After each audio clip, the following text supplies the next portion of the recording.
Whenever you pick up your phone or open a website and it's just magically in your language, we take it for granted, but it's not magic at all. It's this huge, fascinating industry called localization.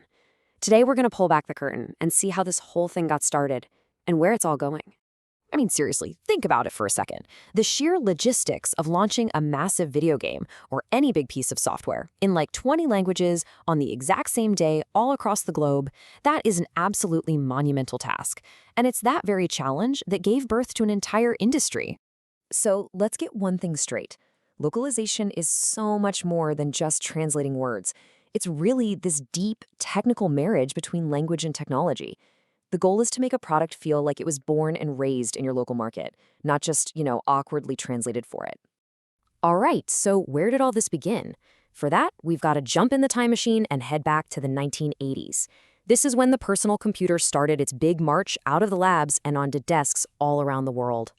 So you've got these American tech giants, like Microsoft and Sun, and they're going global. But they hit a snag pretty fast. The rest of the world doesn't just work in English. A perfect little example of this pops up in 1985, when Spain's government says, hey, every keyboard sold here needs the NA key. Suddenly, it wasn't just about language. Products had to adapt to local rules, standards, and even laws. So how did they handle this at first? Well, it was a mess. This quote from an early Microsoft director pretty much sums it up.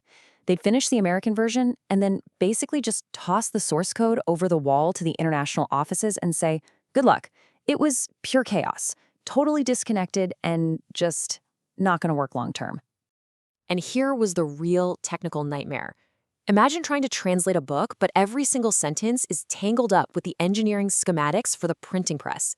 That's what it was like. Translators, who are language experts, had to dig through thousands of lines of code just to find the text. And if they made one tiny mistake, the whole program could crash. So the big breakthrough was this massive shift in thinking. Companies finally realized they couldn't just treat translation as an afterthought. They had to plan for it from day one. This process is called internationalization. Basically, you build the software in a way that all the text is kept in a separate, neat little pile away from the code. It was about being proactive, not reactive. Okay, so with that groundwork laid, the stage was set for the 1990s. This is when that chaotic, messy process starts to transform into a real, professional, multi-billion-dollar industry. So where did this brand new industry set up shop? You might think Silicon Valley, right? Nope. Ireland. And it was no accident. The Irish government basically rolled out the red carpet with incredible incentives. Huge tax breaks, subsidies, you name it. Plus, they had a young, educated workforce ready to go.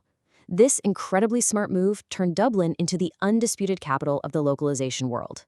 And pretty quickly, these big tech companies had a realization. They were great at writing code, but managing these giant, fluctuating teams of translators and engineers, it just wasn't their thing. So they started outsourcing all that work to companies that specialized in it. And just like that, a whole new service industry was born. That whole wish them luck approach was thrown out the window. It was replaced by this super structured workflow that looked more like an assembly line for languages.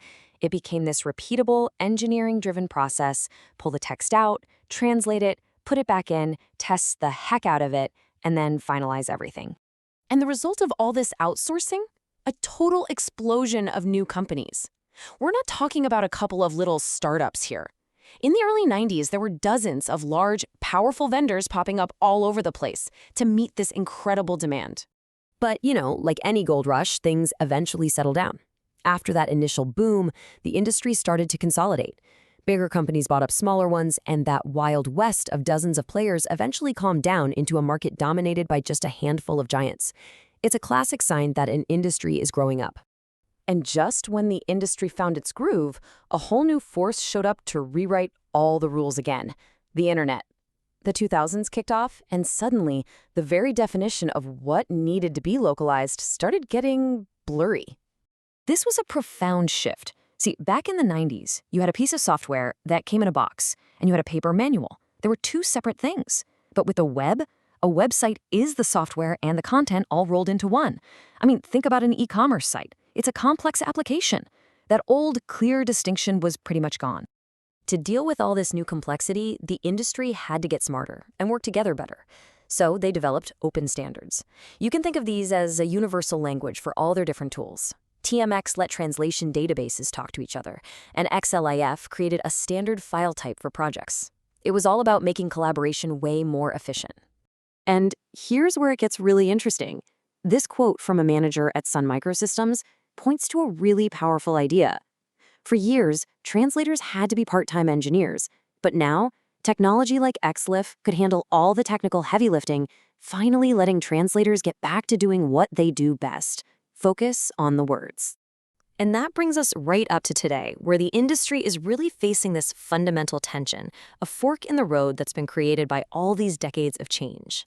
It raises this really fascinating question, right? Are we sort of coming full circle? Is the end goal of all this complicated technology to just disappear? To create a workflow so seamless that writers can just write and translators can just translate without anyone needing to worry about the crazy complex machinery that's running in between? This is the core conflict in the industry right now. You've got these two worlds colliding. On one side, you have software localization, super technical stuff, where translators practically need an engineering degree. And on the other, you have content localization, like a complex medical website, where the translator needs to be a subject matter expert, not a coder. The industry now has to be a master of both. And this is the million-dollar question for tomorrow. As that line between software and content completely vanishes, how does this industry evolve? How do you find people who are both engineering wizards and brilliant linguists? It's the big puzzle that the industry is trying to solve right now.